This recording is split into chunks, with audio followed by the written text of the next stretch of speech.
是不是他干的？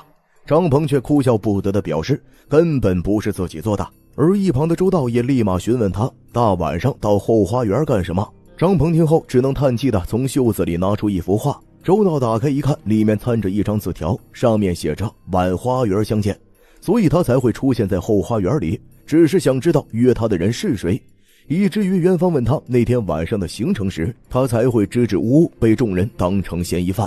次日晚上，单独在房间思考案情的狄仁杰拿起毛笔在纸上画了一把剑。这时一只鸽子飞了进来，他从鸽子脚上拿下一张纸条，打开一看，原来是张鹏约他见面。走到相约地点却没有见到人，突然天空下起了大雨，狄仁杰连忙跑到天王殿躲雨。